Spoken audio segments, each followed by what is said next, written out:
Hello and welcome to That British Homestead. My name's Nick and today I thought we could go on a allotment tour.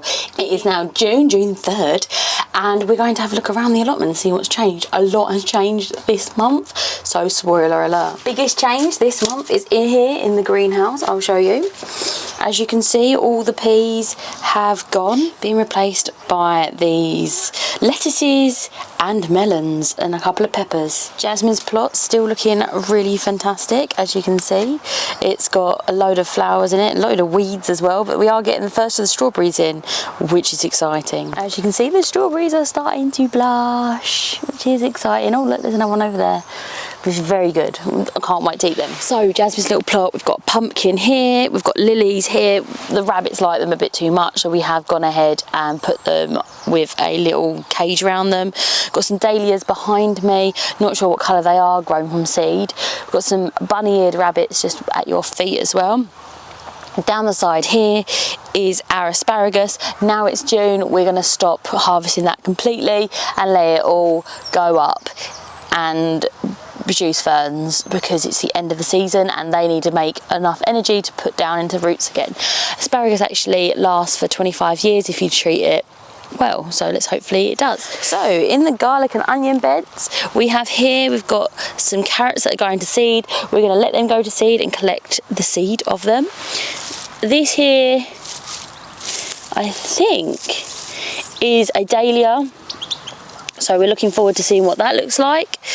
The rest is garlic and onions. They're doing really well. This is a root stout bed. They does need a bit more straw on it, so I have to go buy some more of that. Got a load of the scapes that I've already harvested some of. I'm going to let them get a little bit bigger and then we'll be cutting all of them and probably using them in some recipes. Along here is much of the same. You've got more garlic, some weeds and some onions that I've grown from seed. I'm really excited about the onions grown from seed. I've never done it before. It's like Crow City, so I'm quite excited about what that's going to kind of look like. All along here is garlic and onions.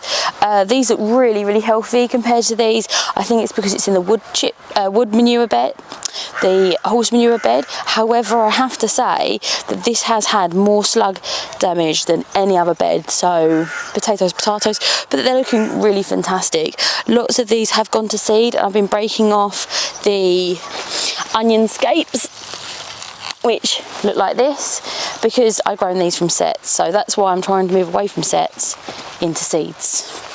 As you can see, it doesn't make them poisonous or anything, but it does make them store less, which is less good. I've always said that I'd be totally honest on my channel, and it does get a little bit difficult when you've made a mistake and it's quite embarrassing. But as you know, if you're in the UK, we've had like quite a big drought and one thing's led to another and I neglected my peppers. So I spent ages putting these bad boys out. I'm going to show you what I've done. It's embarrassing. As you can see, some of the peppers, like this one and this one, are fine, but some of them have been neglected and what can I say, they have died off. I'm hoping they're going to come back. Some of them have the little buds for leaves coming through. I'm not sure. I'm hoping. There's also been a mole come all the way through here. That's why there's like the bubbliness in the soil, which has killed off some of them as well, so that's not good. As you can see, the mole has come through this way all the way to the back and killed off a load of the peppers, but didn't help that I neglected them. So this is horrible for me. I have grown them peppers from seed since January, so I've proper feel their loss. But on brighter times, these are flowers all the way around the side here. They're going to look really stunning and attract butterflies and all that sort of stuff into the garden. These here are potatoes. Potatoes is a really important harvest for us. As you can see, something's been digging around, probably rabbits. I'm kind of sick of the rabbits this year already, but they are going to look absolutely fab. Okay, so this whole patch here are peas. I'm going to keep these peas now for seeds for next year. I really want to invest time into getting my own seeds for next year. I've found that the more I save seeds, the better the crop that I'm going to have. The net will stop anything being crossed, but to be honest, if they get crossed, I'm not that bothered by it. They've been a really good producer this year, so I'm fine with that. I've also got broad beans here. here. I'm once again going to save a load of these for seed because I'm done buying seeds now, so hopefully I'll be able to have the same sort of thing each year. You can do this with heirloom varieties, which means that they're open pollinated and they basically are going to be the same thing if you cover them so that nothing crosses them. However, if you do an F1 hybrid, you will not get the same characteristics as the mother plant. However, you get something. It will be still a pea, it will just be a different pea. Do you see what I mean? So if you want to have the same one, make sure that you cover them. And F1 hybrids, we're going to do a lot of seed saving this year, so this is how we're going to be doing it, underneath these covers. And peas are really easy to be able to keep because you just wait until the pods go browns. That's what we're going to be doing. So this is probably the proudest bed that I have. This is my heirloom varieties, hundreds of them. Well, not hundreds, but probably about 50 plants here. They're all different types of tomato. I don't remember what they are, but off the top of my head, I've got garden peach, I've got rainbow, I've got black crim, I've got you name it out here, Ace 55, loads of different varieties, including sweet, juicy, tiny little tomatoes, cherry tomatoes, plum tomatoes, canning tomatoes, you name it. It's a very important harvest for us. I'm really glad that we'll be having some soon. I've actually got the start of tomatoes on there, which is ridiculous. Across the back here, along here, these are all potatoes in pots along here, so I'm going to be trying something new with that. So I used to grow them in containers, and then I stopped growing them in containers, and now I've started again. It's the same as with all of the growing that you do. You start something, you stop it, you start something. So I'm hoping that goes really well. All along the sides here are flowers. So I'm hoping to have a really beautiful, wonderful pathway as you walk through, but we will see, we will see. These varieties here, these are more broad beans. They're doing really well. We've got absolutely tons of broad beans along the bottom. So what I'm going to do is come through and take off the growing tips of these, just like this. They are edible, but they stop the black fly from infesting your crop. So as soon as you get like a decent development at the bottom, go ahead and take off the growing tip. So taking off the growing tip is really easy. What I do is I kind of separate them and I just pull it off like that. So that's how I find it the easiest to do. Just take off the growing tips, and you can eat those. They're good in salads, they're good in all sorts of things, and it just stops the black fly from landing on them.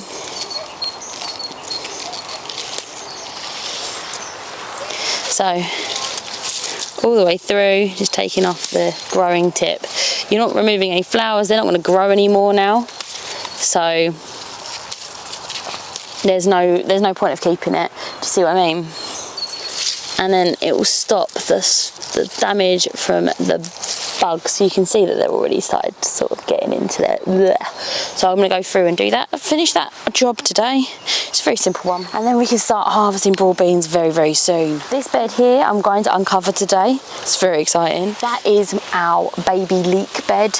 Our leeks for winter and our newer leeks. So some of them will overwinter nicely. I'm getting you all wet because of the sprinklers on. And I'm going to go ahead and do that today. They're only about this big, there's nothing really to see there. So along this bit here is my red celery, which I'm going to be using in chicken stock. All of these are our onions for the year. Now once again, I have grown these from starts, so you do have the issue of them going to seed. So as soon as they go to seed, they are rubbish. Now another thing you have with starts is you can see it's fallen over. That indicates that the onions are done. You don't want to harvest them until they look like this. So these are perfectly fine and don't need to be harvested. So when they start falling over, this is an onion that has to be taken and dried. And I would store it if it hadn't gone to seed, which I think it already has. So I'm going to use these for fresh eating. These ones, between my legs, are going to do the same. They're going to fall over. These ones are called shallots, so I'll keep them until they do that. Now garlic and onions you don't really need to harvest until the longest day, which is a little while until now. Don't harvest them now or you're going to have a very disappointing teeny weeny bulb. So I'm going to show you this one from afar. You stand here and I'll get wet. Okay, so here we have our raspberries. Our raspberries are going to be a really great harvest for us this year. We do have a big problem in this bed with bindweed. We are hopefully getting on top of it, because we are working really hard, we being me, working really hard to ensure that everything goes all right with it. All right, at the back here, this one is a black currant. I'm really excited about this. I'm going to make black currant jam. There's absolutely tons of black currants on here currently, which is really super exciting. Right, so this one here is a tayberry bush. It is awesome. It is absolutely fantastic at making a load of berries that you can use for jam. The jam is super delicious and great and really flavoursome, and we're really looking forward to getting some and making jam with it, because we eat a lot of jam. Here at the back, you've got the rhubarb patch. The rhubarb patch is once again, a really good harvest for us, because we make a lot of pies and a lot of preserves with it that keep us going all the way through the summer with rhubarb, which is very exciting. Just love the sprinkler. I'm just going to move it. We have to do a lot of watering. I told you there's a drought. We don't want to lose anything because we're not watering enough. So I'm watering and watering and watering and watering, which is very exciting, I know. Along here, we've got a poppy, which is a wild poppy. It's probably been dropped by the birds or something. Show you. That's a wild poppy. We've got some chilli plants and peppers along here. 2 of them have died a death, but the rest look healthy and strong, which is always good. I'm going to give them pepper plants like a good while to decide that they want to be alive before I remove them, just in case. I forgot to tell you as well, all the way along this patch over here, oh, if I don't fall over, all along this patch over here that's being watered, everywhere that you can see wood chip, there are mushrooms. I don't see any sign of them at all, but they are. I put the mycelium in there, so hopefully we will have red wine cap mushrooms, and we'll have some great oyster mushrooms, so we'll see. It takes a while for them to develop. Okay, so all of these here are strawberries. We're actually getting some strawberries on there. There are some strawberries about here. As you now can see, there are strawberries here, and there are strawberries here, and there are strawberries, there's flowers and all sorts of stuff. There are some of these have really been a good idea to grow. I'm really liking these. I've saved seeds from them again this year as well, and I shall save runners from my strawberries as well. So as you can see, the flowers are really lovely, and the strawberries are looking fab too. So we've still got some flowers on there, and strawberries, flowers and strawberries. They're really great. These are called Cambridge Favourite strawberries. Some of them, like this one, is just a new one, that's why it looks so rough. I've just moved them. It's a little bit like this bad boy here. These are all new strawberries, and they look rough until they start getting established, so bear with them. I'm probably going to come around and cut some of their leaves off so that they are losing less stuff in them. And we have more strawberries, of course. This one's really taken very well. The rest of them are kind of like just hanging in there, establishing their roots and taking all of their goodness from the leaves, which is fine. I'm hoping that they will work really well. I'm thinking that they have actually survived. They're not dying. Some of them are giving off new leaves, which are really exciting and very good. I'll move you back here, and I'll be able to show you, without stinging myself hopefully, what I've been doing back here. So let's see if you can see the area. Yes, you can. So here, about here, you have Mount Weed. As you can see, it is now burning, which is very exciting. I've just set fire to that this morning.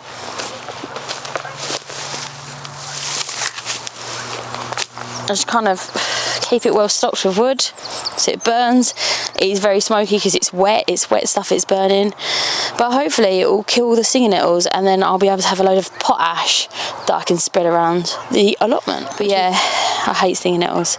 There's more stinging nettles here. I'm going to just let them compost down. Cover them with black plastic. You cover them with black plastic for 3 weeks, they'll be gone.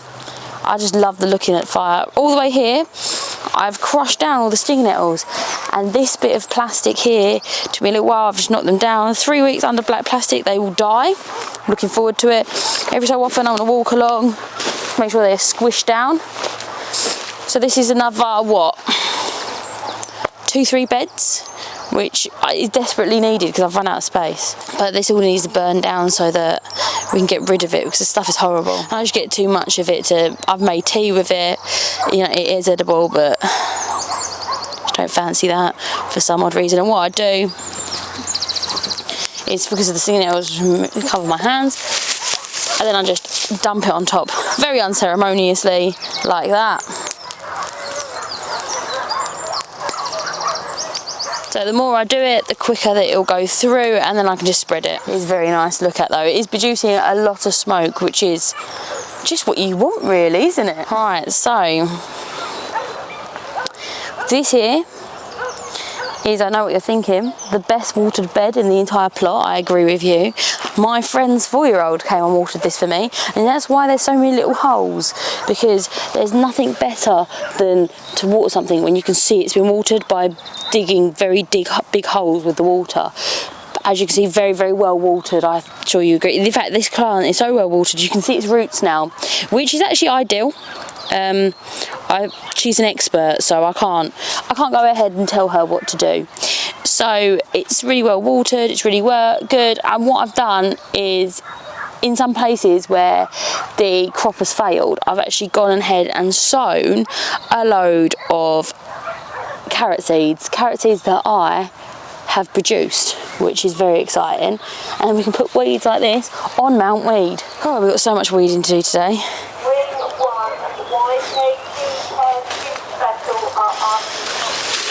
Right, so here we've got some patty pans and courgettes. I can't remember which way round they are. It doesn't matter until they grow really, but we're super excited. I'm pretty sure that's the patty pan.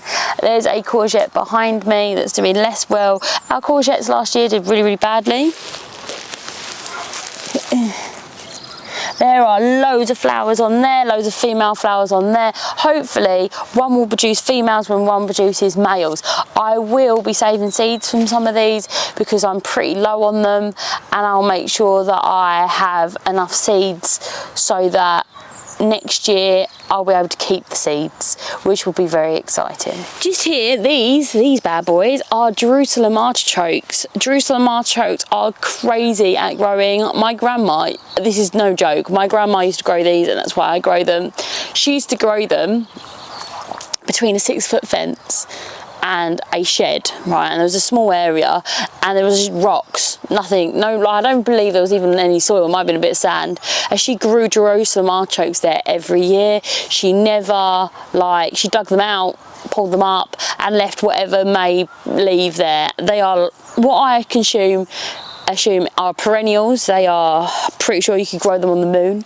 They are incredibly good at growing, but they are very, very good at spreading as well. They're like a potato, you'll never get the last one. So what you need to do is make sure you have a strong border around your bed like I've done here, because they've already started to spread outside this bed, and then I know this is the line of no return, so no Jerusalem artichoke's going to go out there. They look like sunflowers. They have beautiful sunflower like flowers, but smaller ones on them. They're amazing. Artichokes or sunchokes have a ridiculous yield, but there is a reason why they're called a fartichoke, just to let you know. They're very good for you though. This here, this big boy, is another rhubarb plant.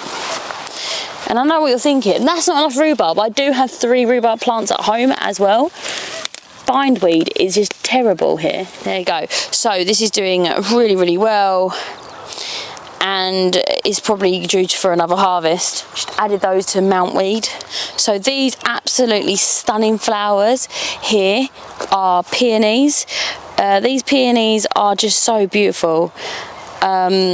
they were here when I got the plot, so always look to see if you've got any free stuff on the plot. Got some more peonies, a smaller peonies here, which is another pink variety. Love these. I'm actually going to split these and hopefully give them to one of my friends that came round yesterday with the small child and was like, I love peonies, can I have some? I was like, of course you can have some free peonies that I found. So these are growing really, really well. These are potatoes that I sowed about in March, late March. They're doing really, really well. Some of them are just sprouting up again. I've started to really drench these with water. I've used a deep mulch method here, which is called roof stout, and hopefully they are going to do very, very well. I have noticed this one looks a little bit blighty, but I'm hoping. Didn't you say that looks a little bit blighty? I didn't notice this yesterday. I'm like extremely hoping that it's something else. Oh my goodness, if you get blight this early, what would we do? I'm hoping it's sunburn. So blight is a fungal disease that affects tomatoes and basically anything in the nightshade family, potatoes and tomatoes, etc. We don't want it because as soon as you got it, you pretty much ruined the whole year.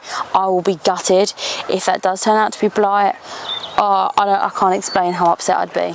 Okay, so along here we have sweet potatoes. Sweet potatoes are a new variety for us to be growing, a new plant really for us to be growing. They're actually part of the morning glory family, not a potato, and they grow large tubers underneath the soil, but the foliage is edible. I haven't tried the foliage yet, but it's going to be something that I'm going to dip into. Not very much because I want potatoes, but I'm very excited about it. I'm actually thinking about covering this whole area with plastic, black see-through plastic with hoops, just because they do struggle in the English weather.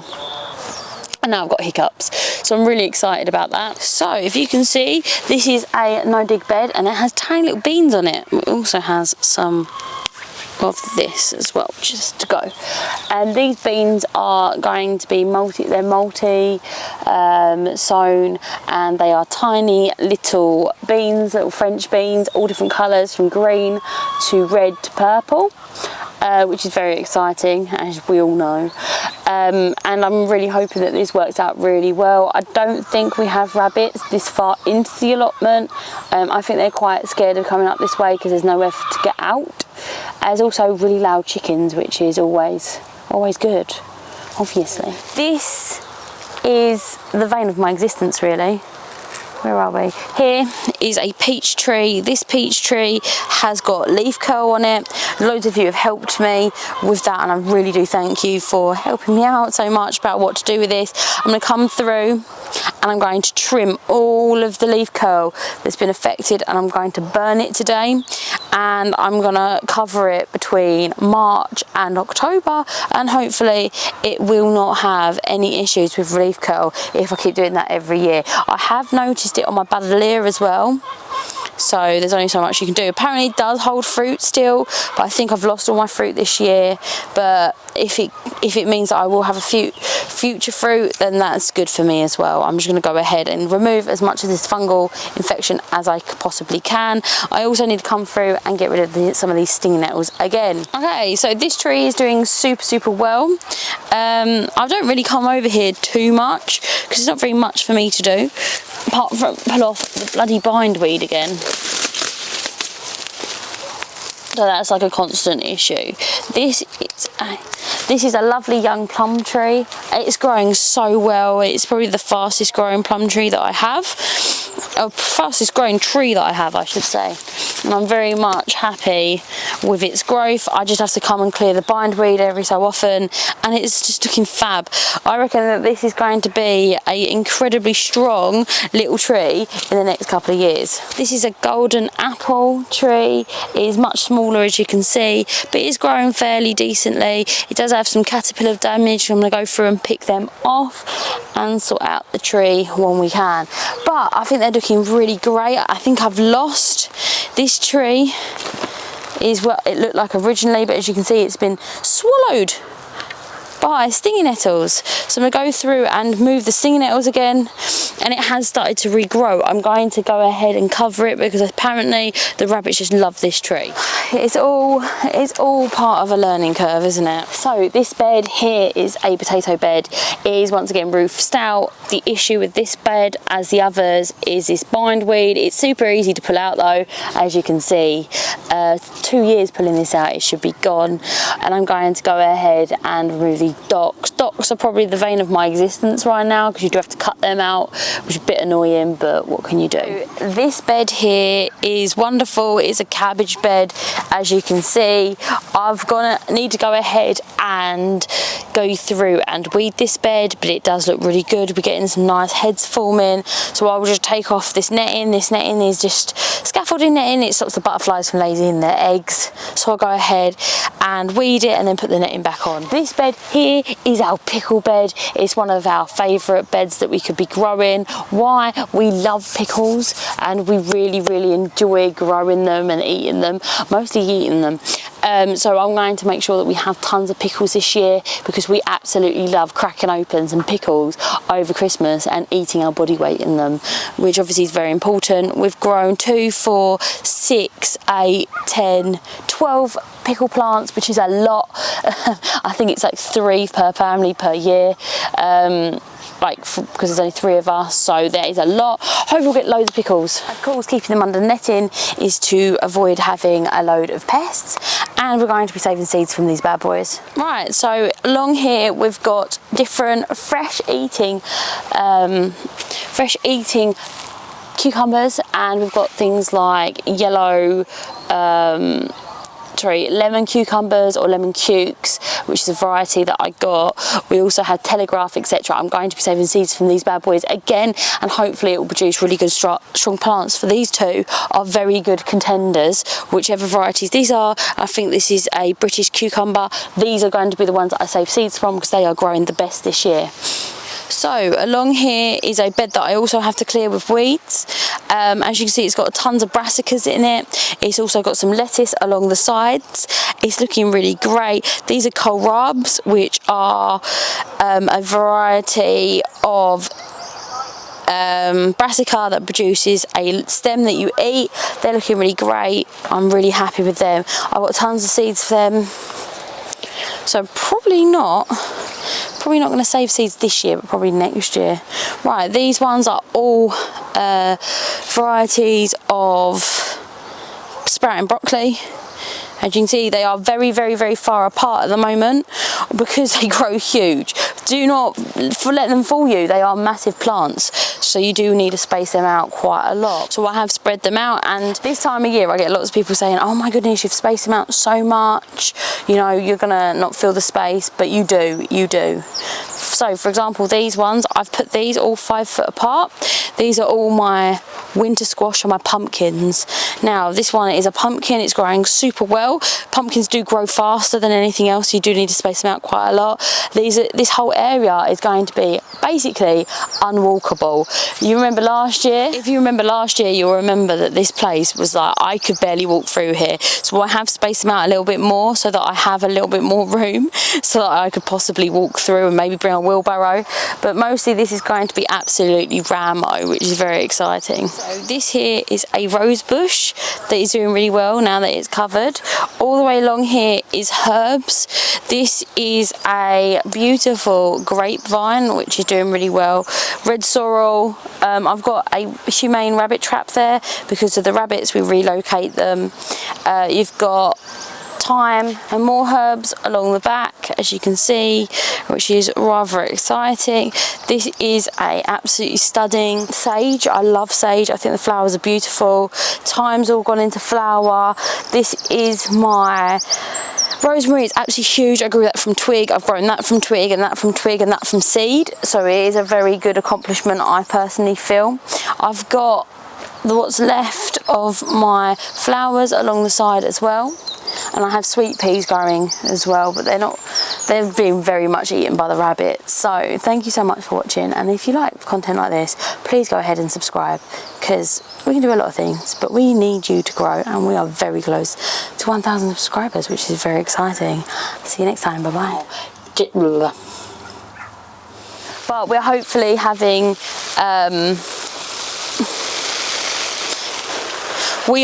stung myself with stinging nettle, die stinging nettle, stung myself with stinging nettle, die stinging nettle.